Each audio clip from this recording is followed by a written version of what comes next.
Hi, good to see you here. I've been talking a lot about putting a little bit extra on the website, so I'm going to start to do that because we are filling up and we have not enough time to get through all these concepts. So today I just wanted to talk for a second about religion or faith, science, and the history of mental health.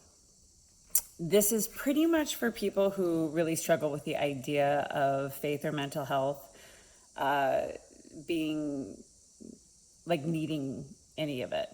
And I'm going to argue here that you can absolutely be an atheist and still need the journey.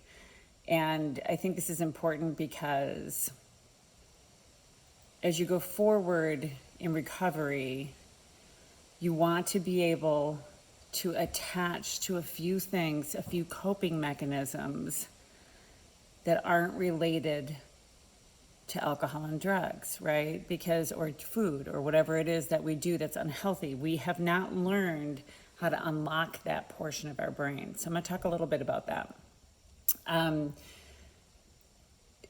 We don't understand everything in science, but we have faith that, when a scientist speaks, that what they're telling us is true, right? We haven't done the research ourselves. I haven't researched quantum physics. I find it fascinating, but I haven't researched it myself. So I put faith in what they're telling me.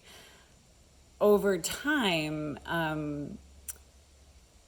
in history, people have gotten mentally healthy through finding Jesus or going to Tibet and having these great awakenings or any kind of religious, saving, they've been saved. And so there's something there, right? There's something likely scientific there.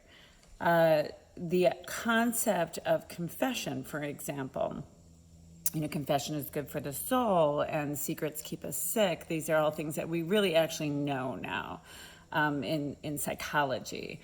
But originally, that was the kind of Catholic concept of confession, right? You went to the priest, you're like, oh, I did this and I did that. And the priest was like, okay, great, go out and say these prayers and, try not to do that again.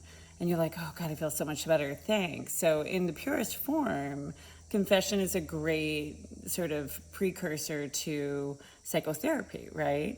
But I'd like to think that when Catholicism was, the great conquering of Europe, the Christian, Christianity kind of swept through all of these little villages. And the great thing about Catholicism, I think, is they incorporated, the things that the locals did. So you have these saints and these traditions that are all sort of part of being Catholic, but are actually a part of how they converted people into Christianity, is that they appropriated their religions so that people felt comfortable with Catholicism.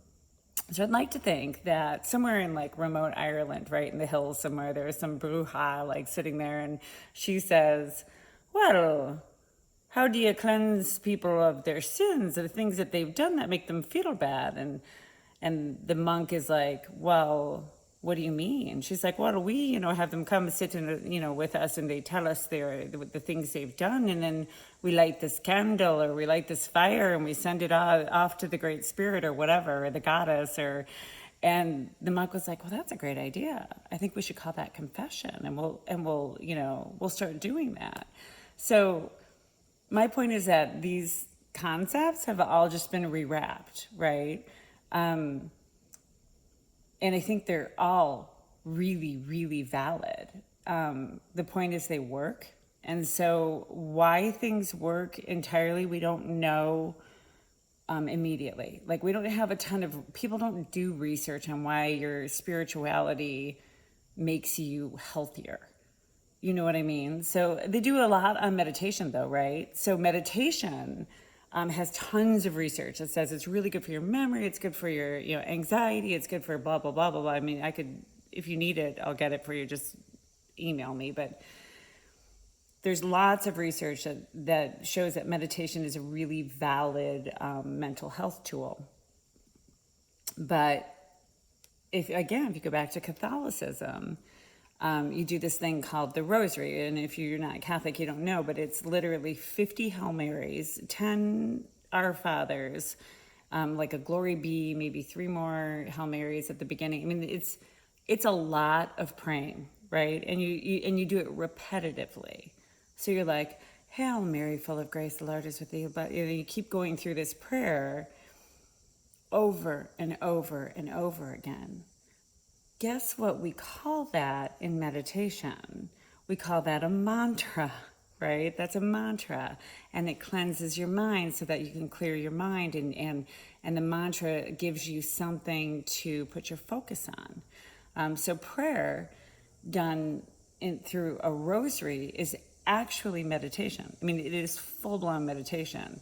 I remember my mother saying the rosary in the car sometimes. She'd blah, blah, blah, and her mouth would be moving, and I would think, she's not praying. But now I understand, like, she just needed to, like, probably tune us out, right? Or something like that, you know. Super, super healthy tool.